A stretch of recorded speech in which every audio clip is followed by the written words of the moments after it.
Hi, Scott. Hey, Pete. Hey, you ready to learn about some digital data acquisition today? Sure. Yeah, it's got an exciting subtitle here, something that I don't know if I've ever done in my life, how to make a good measurement. How do you feel about your ability to make good measurements?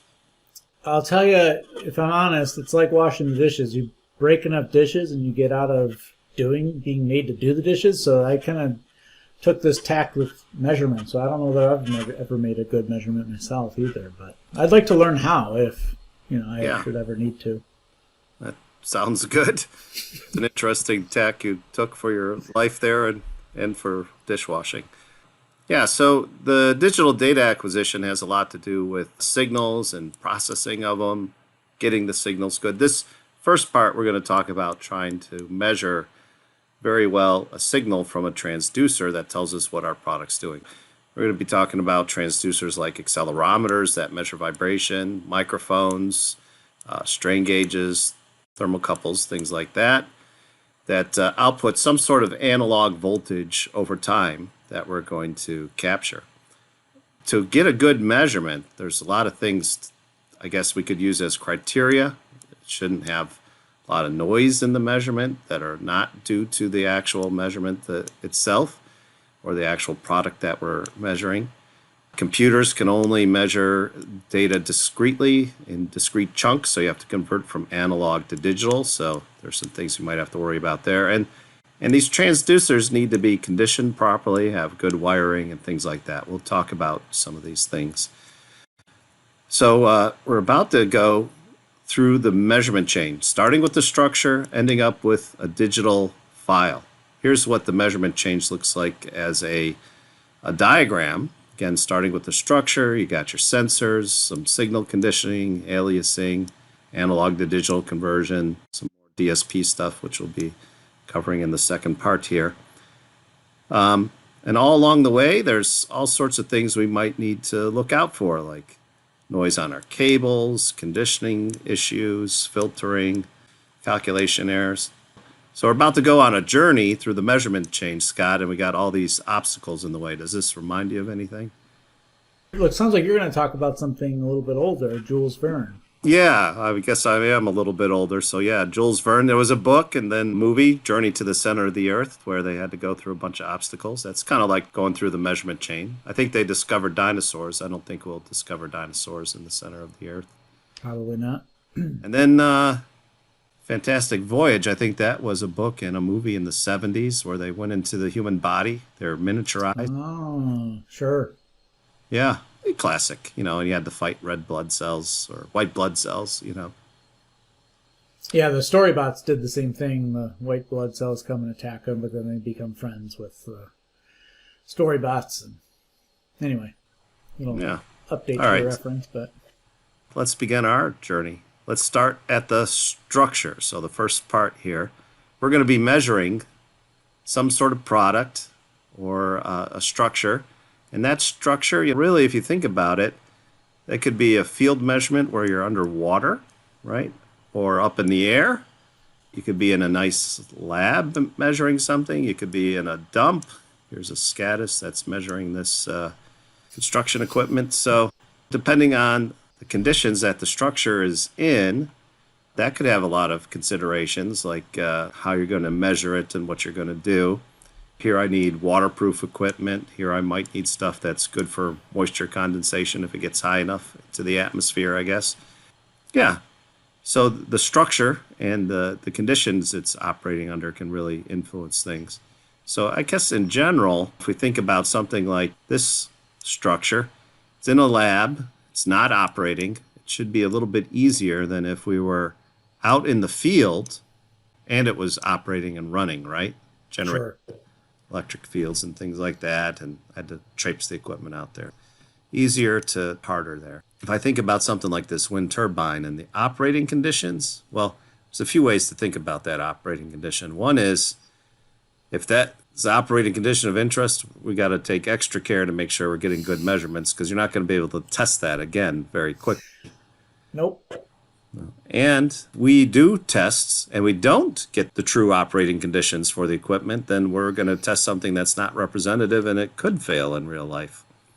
The other thing is something like this windmill, it's where are you going to measure? There's multiple things. There's like a gearbox here. There's rotor blades. There's a hub. You have to think about how we're going to do these measurements and where on the structure. These are complex systems. Do we have enough transducers and things like that? It kind of makes sense, Scott? Absolutely. The structure, operating conditions, do we know what the key components are that we need to measure? We didn't mention this, but the highest frequency of interest. If we have a product that's making an annoying 4,000 hertz tone that people are complaining about, if we don't sample fast enough, we won't capture it. So we need to know what's that highest frequency of interest that the structure or test object is producing. Do we need long wires? Because we'll talk about some of the considerations there. Does it have electric currents? Because that can screw up the measurements. I think we'll spend a fair amount of time in the presentation on this. Let's go to sensors, shall we, Scott? Sounds good.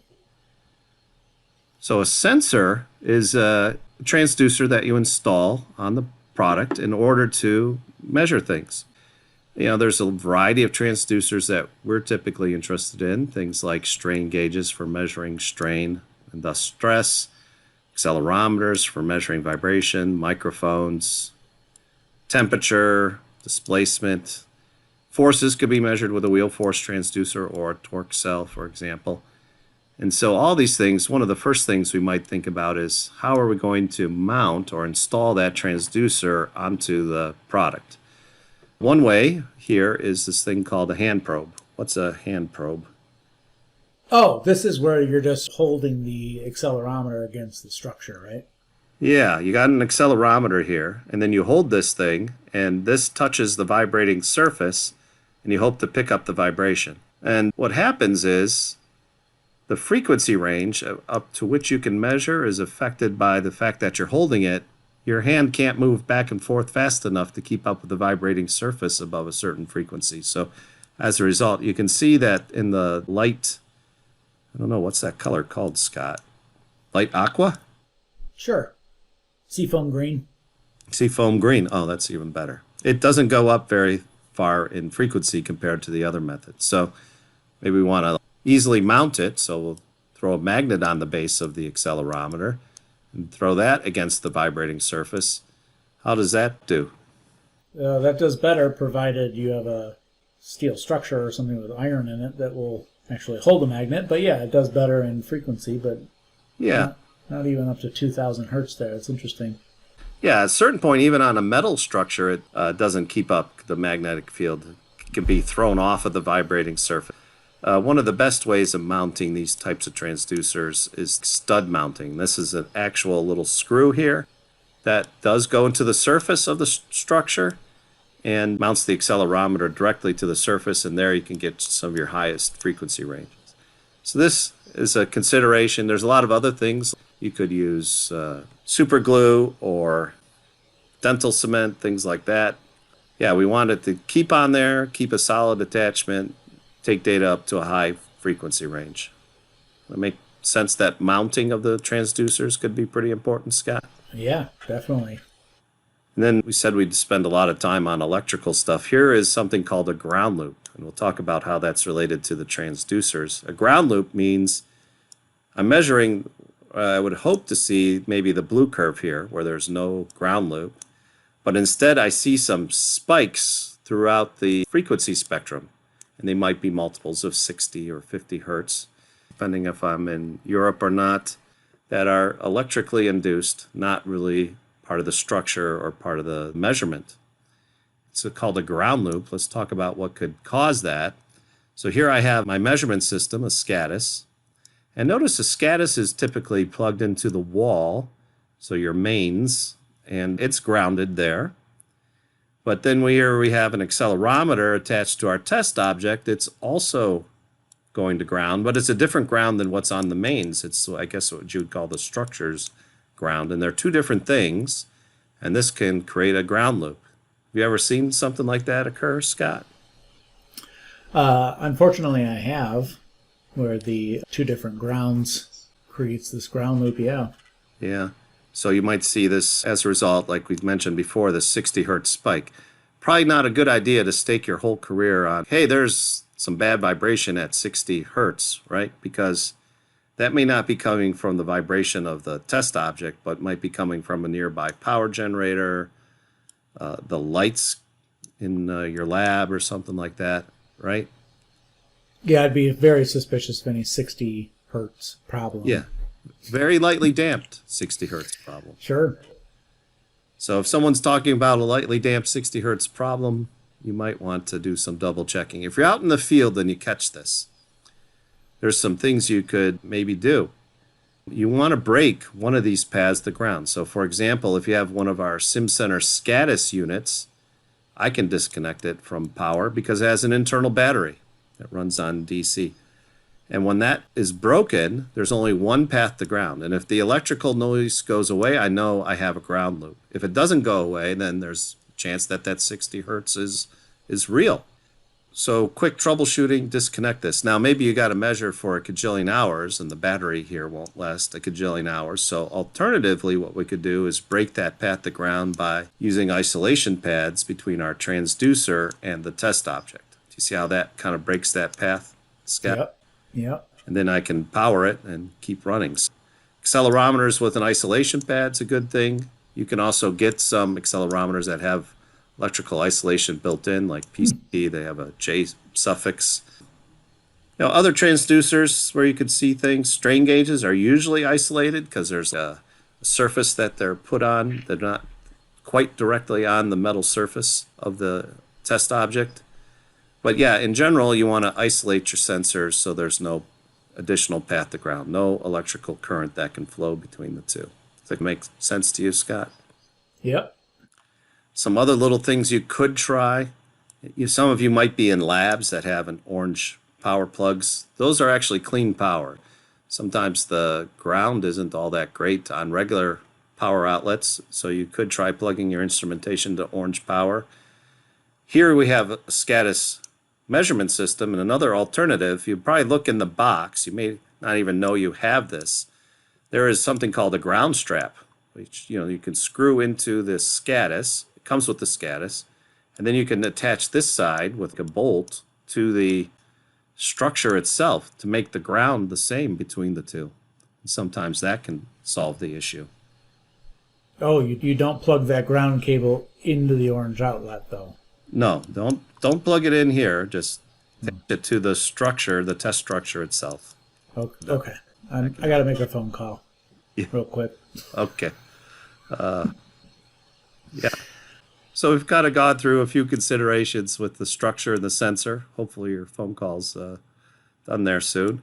And now we'll talk about the wiring, things we should think about when with the wiring of our sensors that connect to our data acquisition system. So here's some wires. What do you think about these, Scott? That looks complicated. Yeah. And stressful. And heavy. Could influence the test structure quite a bit. Yeah, so wires, it could be massive, things like that. If you have a lot of wires, it could have intermittent connections if the thing's shaking a lot. Luckily, on a lot of the SCADAS units, there's a light that'll indicate if the ICP power draw isn't quite right, so it'll tell you if you have a bad cable. If the cables are long, you can imagine the longer the cable, it can act like an antenna and pick up electromagnetic interference. There's electrostatic interference, that's an accumulated electrical charge, and then there's this electromagnetic interference. Either way, you probably want to keep a good shield around your wires that are running inside your cable. So this shows a braided shield here to fend off the electromagnetic charges. Shielded cables are better. Here we have a power wire running next to our signal wire. What's going on there, Scott? Well, the power flowing through the power wire, when there's a flow of electricity, creates this magnetic field that you are showing in the green circles there. And I would assume if the signal wire is running through one of those magnetic fields and it doesn't have a good shield on it, then I could be inducing some electromagnetic interference in my signal wire. Yeah, that wouldn't be good. And again, the longer the wire, the more it acts like an antenna picking this stuff up. So short wires help. You can have your SCADAs very close to where the transducers are, have short cable runs, less chance of electromagnetic interference, braid the things.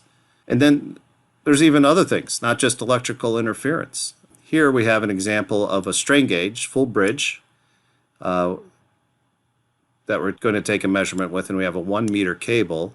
Here we have a full bridge, and we have a 100 meter cable, and we supply a voltage, in the case of a full bridge, a positive and a negative voltage to the bridge to power it. And, let's say this bridge requires 5 volts or something like that. Well, we start the supply back here. So if I apply 5 volts here, will it be 5 volts by the time it gets out over here? Probably not. Yeah, there's a chance. The longer the cable, higher the chance it gets lower as it gets out there, right? Shorter cable, less chance. So the voltage, flowing through something like this is equal to the current times the resistance. The longer the cable, the greater the resistance. Sure. So how do we ensure that we're powering this thing properly? I guess if there's a way you could measure at the gauge what the voltage it's receiving is, right? Yeah, that's something called a sense line. We could also just guess. That's what we call lead wire compensation. That seems even easier. Yeah. Well, and you have to be careful guessing, but you got to make an educated guess. You can type in our data acquisition system what the resistance of the cable is, and if you know the distance of the cable and the resistance per foot, you can put that in and it'll adjust that accordingly. Or we could actually measure the voltage. And it's important to measure that voltage to know it's the same because, sometimes people calibrate with a short cable, right?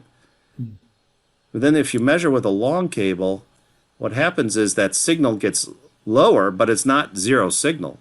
You get a signal, it's just the correct amplitude because it's not being powered with 5 volts like it was when it was calibrated. Does that kind of make sense, Scott? Yeah. That case, we can also run these sense lines we referred to. These are low current, but they'll measure the voltage very accurately where it's being applied at the gauge to make sure it's 5 volts. And the SCADAs will automatically increase the voltage to compensate for the loss in the line so that you get exactly 5 volts here. So you don't have to run around with a 5-volt power supply and put it right at the gauge. You can just increase the voltage running through the wires.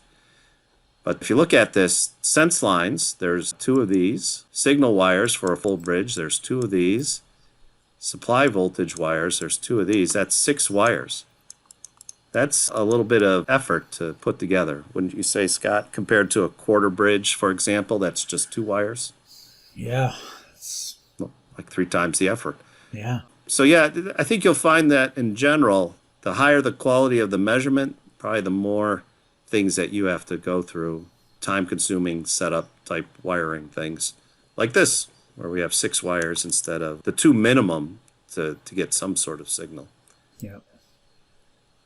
Accelerometers aren't immune to this either.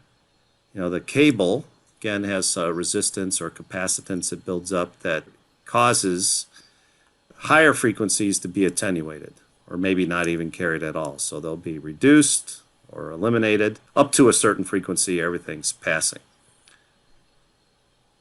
To determine if you have that as an issue or not, there are things like this nomograph that can tell you what the highest frequency is that you can measure given a certain setup. It has the capacitance of the wire on one, and it has the voltage being measured on this axis and takes into account the current supply.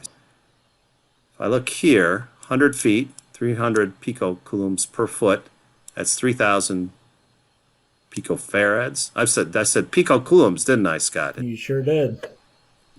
Picofarads. I didn't have an Too opportunity. many times. Just once. Okay. That puts us on this line. You can see versus frequency here, it's attenuating, right, as it goes higher in frequency. So it's attenuating as it goes higher in frequency. And here's all this voltage stuff. So if we have a 5-volt signal we want to measure, 2 amp supply, we're at 5 here, and this line intersects this line right here, and if we look down, that's 10 kilohertz. What it's saying is we can safely measure right around 10 kilohertz with this setup. What if I want to measure more high in frequency? Higher in frequency, you either need a lower capacitance per foot of cable, so maybe a more expensive cable, or you could lower the y-axis, which would be changing either the current or the voltage supply there. Yeah, it's not a supply for the voltage. That's actually what we're measuring, but that's the current supplied to the transducer. Yes. Yeah, we could say, well, I don't need 5 volts coming back through the wire. I only need to measure up to 1 volt because I use a less sensitive transducer. But is that a good idea?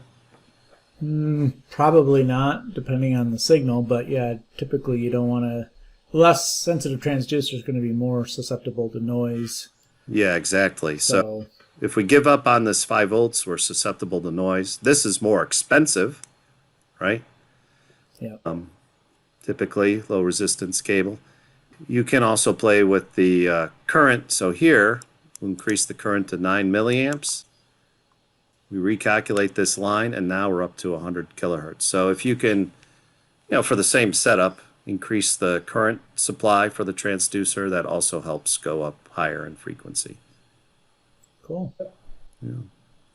By the way, a lot of these tips are on the Siemens community.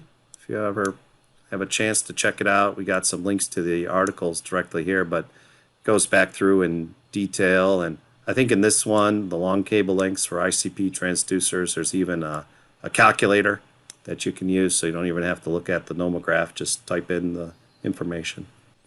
Cool. You ever use that community there, Scott? All the time. All right. All the time. Very useful. Another thing that we could do is if we know the reduction in amplitude that the cable is providing, we can actually create an inverse function versus frequency. So this is versus hertz here. It's attenuating as we go up in frequency. That's the inverse of the function. And we could create a filter and increase the amplitudes. Some people do that. Now, you can't do that where the signal is 0, but you can do it in a place where it's attenuating it just to get your amplitudes recovered a bit. So some of our users will do that for long signals. All right, another aspect of doing a measurement is something called signal conditioning. What do you think that means? You want a very manageable, silky, smooth signal, so you condition it just like you use conditioner for your hair, right? Conditioner for your hair? Yeah. I don't have any hair. I don't know. Is that like shampoo? It's a second step that you do. I go shampoo then conditioner. Some people go conditioner then shampoo. It's sort of a, This one is of like those a things. foreign language to me. Yeah. No, I think in measurements, Scott, it means that we're going to manipulate this analog signal we're getting out of the transducer to be ready for the next stage of the measurement chain. And so, for example, we might do things like gain it up so that we can digitize it well. We also have to make sure the sensor supply is giving us a good signal back, adjustments like that. There's also some other things like amps that are used sometimes. They have single-ended and differential and might filter out some noise. So let's talk a little bit about those. Again, we'll go back to this electrical noise example. Here I got my SCADAS measurement system. Got an accelerator on this air pump. The blue is a cable for the accelerometer. Any problems you see with this measurement setup, Scott? Yeah, I see an extension cord and a big power brick very, very close to my transducer cable. They're actually crossing right over on top, so I'm asking for some electromagnetic interference, I think. Yeah, I think best practice, obviously, is don't do this. Keep those power cords away. But let's talk about how this conditioning, single-ended conditioning versus differential conditioning, might help. And this is a combination of the conditioning in the front end, the transducer itself, and the wiring. Here we have maybe an accelerometer out here. It's measuring some vibration, so we get this vibration sine wave voltage coming through the cable, and that's what the SCADA sees. That's ideal when there's no power supplies around. But when we have an electromagnetic source interfering, we'll get an additional 60 hertz component. Could be kind of small compared to the signal itself coming along the cable. And we would see this on the SCADA side of the equation. And you can see that we'd have a 60 hertz component, right? The red one, and then the actual signal itself over here. Does that kind of make sense, Scott? Yeah. And that's a bit of a problem. Even though this is lower, it still throws off the peak amplitude. We don't want that if we can help it. That's a limitation, if you will, of a single-ended transducer. So there's also this thing called a differential coupling that we can do. And again, certain transducers, you have to buy them specifically, do have a differential output and the corresponding wire for it. And what they output from the transducer is the vibration signal, or whatever it happens to be, and an inverted signal that's the opposite of it. And there's actually multiple wires in the cable, so you don't see multiple wires out there. And they get to the SCADA. Now, if I was to take the green signal and the inverted signal and add them together, what would happen, Scott? You'd get 0. Yeah, that's not good. So instead of adding them, let's take the difference, subtract. Difference and subtract are the same thing. Difference just sounds fancier. And we use a differential amplifier. All this thing is doing is subtracting. And if I subtract these two from each other, what happens, Scott? Well, if you subtract a negative number, it's like adding it, so you'll get double the amplitude of the original signal. Yeah, so this thing is double the amplitude, but I know that. I can divide by 2. And where this comes in handy is with this electromagnetic interference. On the wire, the electromagnetic interference is coming from that power cord nearby. It induces the same 60 hertz in both wires in the cable, whereas the signal is inverted. And if I subtract these same signal, one from the other, what happens? I'll get 0. Yeah, so the electromagnetic interference goes to 0 while the signal remains the same. I don't get this thing, I get this. Pretty good, huh? Great. Of course, now we have double the wires. It's a little more expensive, and again, that's keeping with a bit of this theme. High quality measurement requires thinking about, if you're in a place where you have a lot of electromagnetic interference, you may want to get differential transducers, which have a little more complicated setup, if you will. Does that make sense to you, Scott? Sure does. Yeah. Let's take a quick look at that, how that would work. Here I got 2 strain gauges. And a quarter bridge, by the way, is a single-ended. Full bridge is a differential transducer. And you can see that there, as I move the power brick near, there's a difference in their behavior. I'm looking at the time on top, frequency on the bottom. And if we zoom in maybe at 60 hertz, let's see if there's a bit of a difference here. So as I move the power brick close, you see that we get a huge 60 hertz thing in the quarter bridge and hardly anything in the full bridge. Pretty cool, huh? Really cool. Measuring strain at the same place. One gives us a measurement without electromagnetic interference, the other does not. Quarter versus full. There's another thing called coupling. You can have AC and DC coupling on your transducers. So AC or DC. What does AC-DC stand for, Scott? Rock and roll, man. Oh, yeah. There's that end. Yeah. Angus and crew. Yeah, this... well, that's not what this AC-DC stands for. It stands for the AC is an alternating thing, and DC is like an offset. So if we think about a signal of some sort, a DC signal does not change over time. It has a constant offset. An AC signal fluctuates, and signals that we measure could have both components. They could have an offset, and they could have an alternating component.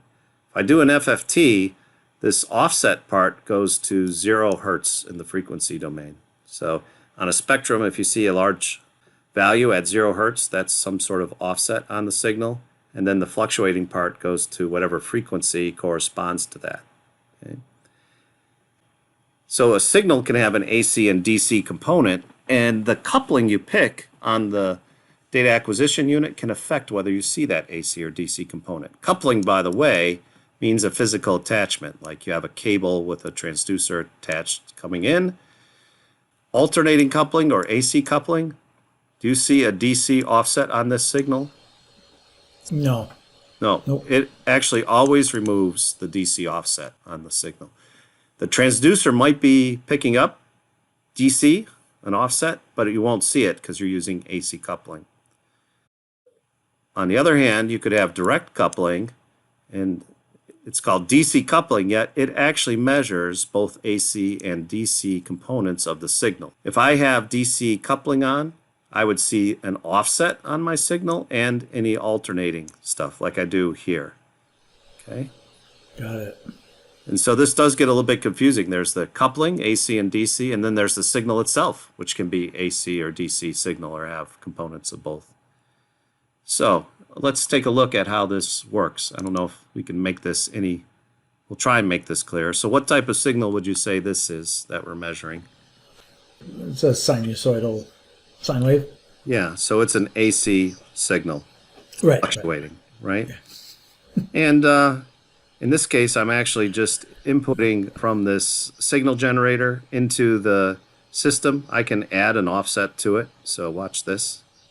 See that, Scott? Wow. Yeah. Now we have You're like signal. levitating the sine wave like a magician. Yeah. We have a signal with both AC and DC content. And how must our data acquisition unit, the SCADAS, must be set up? What type of coupling would you guess? I would say DC coupling, since we're getting both the offset and the alternating portion. Yeah. And so if we look here, you can see what the offset is, 0.67. We are measuring both AC and DC, so it's probably set to DC coupling. I have it teed into 2 channels. I can go into the channel setup here and switch it so that it's all maybe a different coupling on each channel. You can also change the alternating part is not related to the DC part. We can control the amplitude independently. But here, let's go in here and we'll look at the channel setup. You can see that those 2 channels, which had the same signal, were both DC. I'm going to change one of them to AC. And what do I expect to see happen when I measure the signals again? Whichever one you set to voltage AC, I would expect to be alternating around 0, so no offset in the signal. But the alternating portion should remain the same between them. Yes, and that's important to realize too. It doesn't mean that the offset's not there. Just the coupling on the data acquisition unit is removing that DC offset. And it's exactly like you said, Scott. It's almost like we rehearsed this or something. Yeah. Yeah. So we have signal with a DC offset and the AC coupled one without. You ever heard of a DC accelerometer? Yeah, I have. Yeah. There's one there in the picture on the that we can do some measurements. What does a DC accelerometer do versus an AC? It will measure sort of static acceleration field. So it would measure like 1g sitting at the table there. Well, let's see. Oh, yeah. Assuming you're on Earth's surface when we're taking this measurement. Yeah, maybe not on Mars, huh? So Or falling, yeah. yeah, we're all under 1g of acceleration. AC accelerometers never show you that 1g offset, but a DC accelerometer will. And if I flip it over, what happens? It would show us negative 1g. Oh, I thought we would just fly off the Earth. But yeah, we have negative 1g because we're measuring inverted. And notice a DC accelerometer, again, it's not measuring just DC, but it can measure AC and DC. We see those fluctuations plus the DC there. Does that kind of make sense there, Scott? Sure does, yeah. And I had DC coupling on. So it's a DC Excel that can measure down to DC, but if I turn the coupling to AC, what happens again? We'll just see all the alternating portions at 0, alternating around 0. Yeah, so we're at 0. Geez, we got rid of gravity. Perfect. Yeah. Sometimes when we're doing vibration measurements, we don't care about gravity. We care about the vibration our product is inducing, right? So we'll use an AC transducer. Sometimes we'll use a DC. I got an ICP microphone. Should I use AC or DC coupling with that? Scott? I would say AC coupling because I don't really care about any offset if there were one. Right. What if I have an ICP accelerometer, AC or DC coupling? I noticed you called the previous one a DC accelerometer. This one's an ICP accelerometer, so I'm assuming AC? Wait, I called it. Yeah, before when you asked me about have I ever heard of a DC accelerometer, you said DC, so... Now you're going with AC. You're right. Yeah. All right. I see. You used the very advanced logic there. I couldn't quite follow. So this AC coupled. And in fact, any ICP or the generic name IEPE sensor, you don't want to measure the DC on it because it actually has the supply voltage. That's how you get away with a single wire. It supplies the voltage, a DC voltage, to the transducer at 0 hertz or as an offset. So with ICP transducers, it's always AC coupled. Whether you even set AC coupling mode or not, you can. If you set DC, you'll see a offset that maybe you don't want. So AC coupling. All right, next part of the chain is exciting. We're going into alias protection, whatever that is, like a witness protection program or something. I don't know. Yeah, maybe. These are examples of aliasing. What are these pictures, Scott?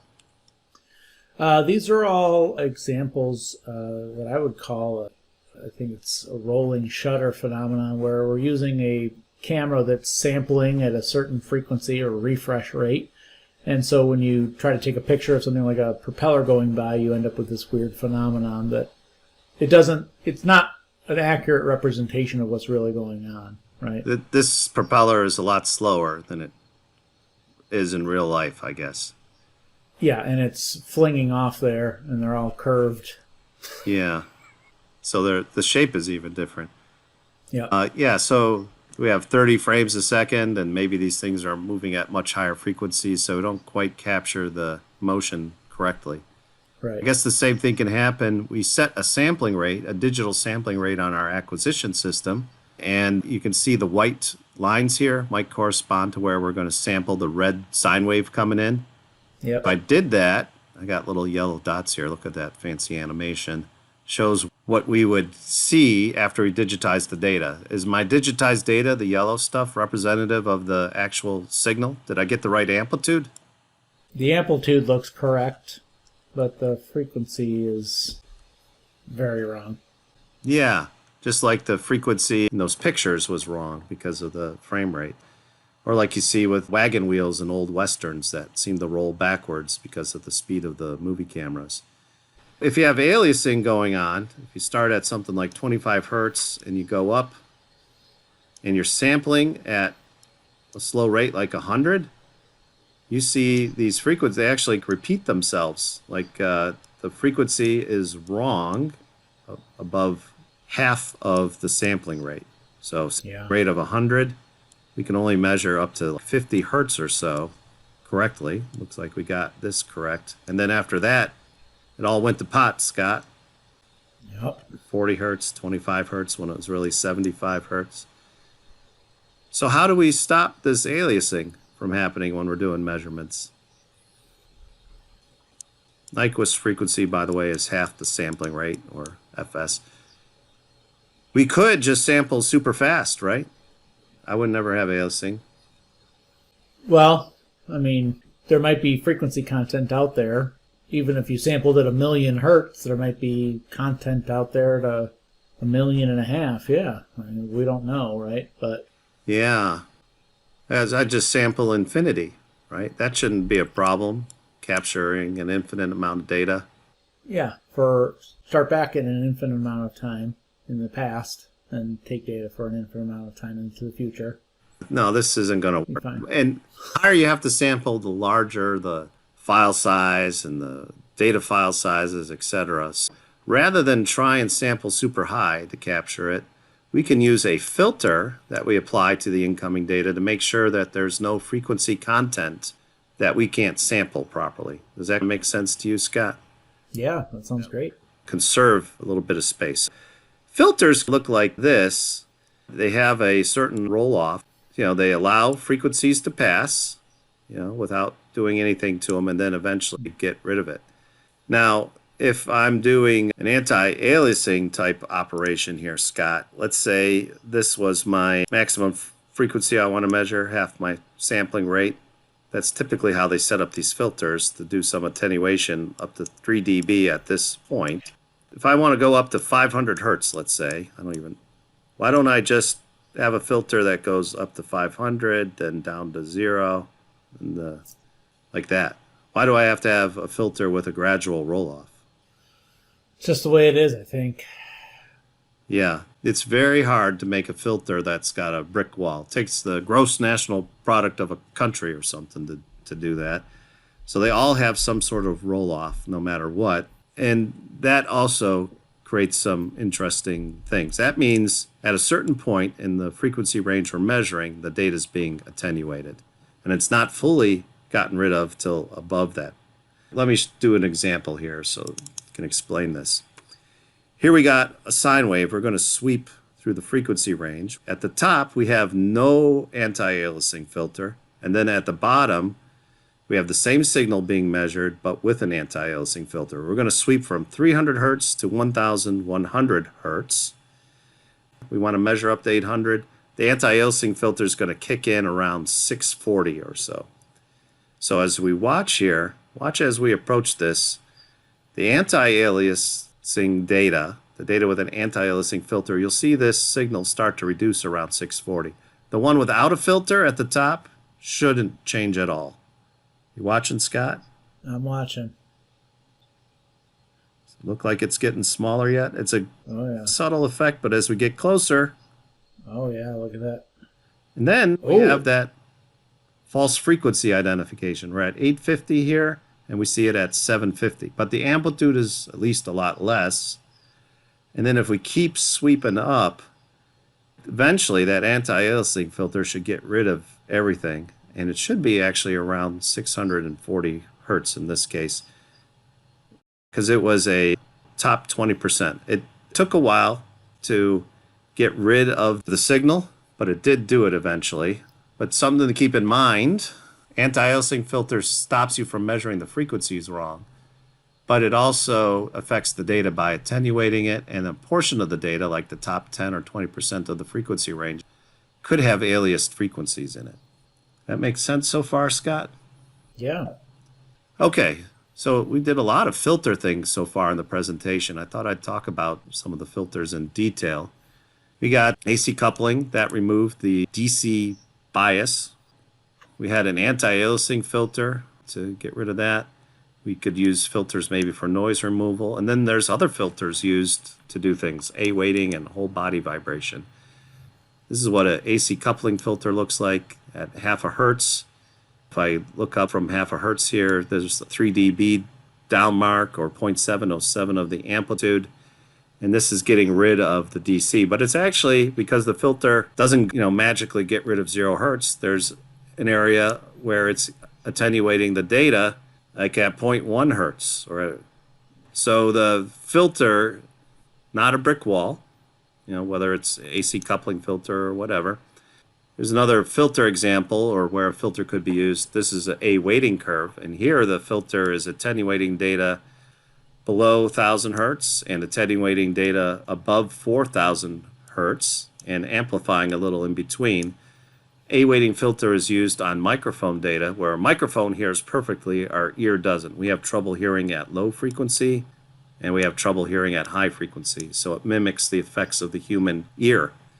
Same thing for motion sickness or vibration. You can apply filters that mimic the response of the human body to vibration and motion. We're very sensitive about 0.125 hertz or so to vibration at low frequency. It'll make us nauseous or sick. Here's some example filters. So broadly speaking, this is how you could categorize them. There's a low-pass filter here and a high-pass filter. It's getting rid of the lows and allowing the high frequencies to go through. The low-pass, on the other hand, keeps this, so yay, and gets rid of the high-frequency stuff. And then we can let part of the data through depending on the frequency range, or stop it, or whatever we'd like to do. Again, a filter typically has things like area where we keep some data, where we attenuate it, get rid of it. We can also amplify it, which isn't shown here. Filters can be both done in analog and in digital. So the anti-aliasing filter on the Scatus is analog, but we also have digital filters. So this is a digital representation where we have a bunch of discrete points and input time history. A filter with some coefficients, 5 or 6 coefficients, and then an output time history. A few things about the filters. If you look at the shape of this thing, and this is the time domain representation of the filter, the more data points we use to describe it, the narrower transient we can get here. So we can get a more steeper filter, more like a brick wall. Typically refer to that as the order of the filter. And if you looked at the orders here of the filter, Scott, what happens as we increase the order? Yeah, that comes closer and closer to being a vertical brick wall, like you were saying. Yeah. And this is in the digital sense. The higher you make that, you can try and make that number infinity, but I don't think the computer will like it. The higher you make it, the sharper the filter from a digital point of view. Now, that filter representation we had, where we had the output and the input and the filter itself, interesting thing about that is your first data point is data point 0. This would be like a 0. Computer guys like 0, not 1 as their first data point. And then the filter coefficients are numbered 0 through n. Maybe it could be up to 5 or something. If we have 0 minus 5 here, what does that mean for the first data point? It's x minus 5. Do we have data points 5 spots back? No, no matter when we start, we didn't start early enough, right? Yeah. So you can see here that however many coefficients we have in that filter, we need that many data points backwards. And this creates a delay in the filter result because you need a certain amount of time data in order for the filter to start working. It's basically what it amounts to. And both analog and digital filters have that. If I applied a filter to some data here to reduce this spike, this is some sound data, and this is the vibration that produced that sound. What would you say about this filtered data, Scott? Is it well aligned with my original vibration data? It looks like it's unrelated to the event in blue there. Yeah. So this filter delay creates, I guess, an issue, if you will. Let's just take a look at filter order and delay. Here I got a signal in test lab. What do you think of this signal, Scott? It's kind of furry. Yeah. There might be some sort of sinusoid hidden in there. What kind of filter should I use, maybe? I'm going to go with a low-pass filter. Yeah, it looks like the sinusoid is nice and low frequency. Yeah, I want to get rid of the furriness, which is high frequency, and I'll use a low-pass filter to do that. So that's on channel 7 here. That matches up. And maybe I'll just try the filter, let's see, like this. Hit calculate. All right. Did I do a good job removing furriness? I wouldn't say a good job. I reduced it a little. Yeah. All right. A little. We learned some stuff about filters. We know I'm cutting it off at 500 hertz. Maybe I should cut it off at 5 hertz. What do you think of that? Let's start there. That's what I would do. Yeah. I'll hit calculate again. That didn't change it too much. Let's increase the order to make the filter sharper. Does that sound like fun? Yeah, let me see how sharp 200 gets me. Oh, yeah. Yeah, now we're talking. But that should be like a sinusoid or something. Yeah, not great. Hey, we got a digital filter. Let's crank it up. 2000. That's even sharper, huh? Boom. Pretty good. Sweet. Huh? But what did I do by increasing the order of the filter? Now it's offset in time, that delay. Yeah. There is, in the software here, the option to do this filter mode with zero-phase filtering. I'll hit calculate. Now it's aligned again. It actually feeds the data back through. This is only something you could do digitally, back through the filter backwards to remove the delay. You do lose a little bit of data at the beginning. You can see it's not quite right, that sine wave, but you end up with a better aligned time history. So that's a little bit about delay and orders and things like that. Great. All right, so let's go back here again. There are two major types of digital filters, IIR and FIR. One's finite impulse response, one's infinite impulse response. It uses recursively some of the output of the filter. For the same order, it can do a better job attenuating. So it tends to be faster, used in real-time applications, an IIR filter. FIRs tend to be slower. IIRs, though, sometimes aren't stable, whereas FIRs always are. All right, so now we got, hopefully, no anti-aliasing, no aliased data due to our filtering, which was analog. And now we're ready to convert it digitally, and we're going to do a few things. First thing we have to think about is the rate at which we digitize, the number of samples per second. We have a 10 hertz sine wave here. At the top, it's sampled 1,000 times a second. You can see the amplitude is 1. If we have this 10 hertz sine wave sampled 30 times a second, there's 3 data points per cycle there. Did we capture the amplitude fully, Scott? No. No. 0.87. If you want to capture that amplitude accurately in the time domain, you need to sample 10 or 20 times higher than the highest frequency contained in the signal. Okay? Interesting. Same thing on the y-axis, the amplitude on the y-axis. We can break that up into discrete samples. Some analyzers use 2 to the 8th number of bits. That means they can break this up into 255 steps along this axis. Here we're using a lot less than 255. What happens if we use too few steps along the y-axis, Scott, to our green curve, which is the actual signal? Yeah, we'll end up with like the red curve. It'll be blocky. Blocky, Like, stair-steppy. Yeah. A lot of modern analyzers use 2 to the 24th number of steps, 16 million. Why would they use so many? Just like the more pixels on your computer screen, the better a round element looks. The Less better blocky. it looks. And also, some of our signals could be, even if we're set up to measure up to 10 volts, if a signal comes in really small, it's not going to use all the bits, right? You got all these bits here, millions of them, but if your signal is only hanging out around here, just get a few bits. So small signals benefit from you having a large number of bits to still have enough bits to digitize it, because you're not going to use the 16 million, which is distributed over 10 volts.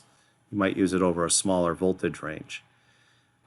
If for some reason we didn't quantize it quite right, you get a bit noise looking thing.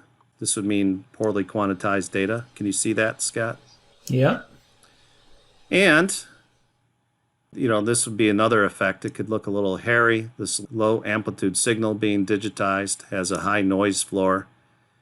Typically what we'll do is we will do a gain. So if you had that really small signal, 0.001, and we wanted to see it, we could digitize it well if it was 10 volts. We just multiply it times 10,000. We divide the amplitude by 10,000 to get the right amplitude here, but would be called gaining the signal to match the resolution best, and we get a great number of bits, very low noise. Make sense? Yeah. What if I said, oh, well, then I'll just really gain it up. I'll go 20,000. I'll double you. Is that a good idea? If the system can only take 10 volts? No. No. Then you get clipping or an overload. And that can happen, you don't want to have that happen. It creates a lot of harmonic content. So we need to make sure that the sensor and the gain that we're using is proper. We don't want overloads, and we don't want underloads. Got to make sense? Yep. Great. Goldilocks. It makes sense because we're at the final step of the journey. Wow, already? Yeah, I know. It went fast. We spent a lot of time talking about analog considerations here, the noise in the wires and things like that. A little bit about digitizing towards the end, the sampling rate and the quantization on the y-axis. But in the next part of the presentation, we're going to go all digital and talk about some of the ins and outs there of doing digital data processing, taking that time data to the frequency domain, etc. Sound like fun? Very fun. All right, I'll see you after the break, Scott. All right, thanks, Pete. Yep.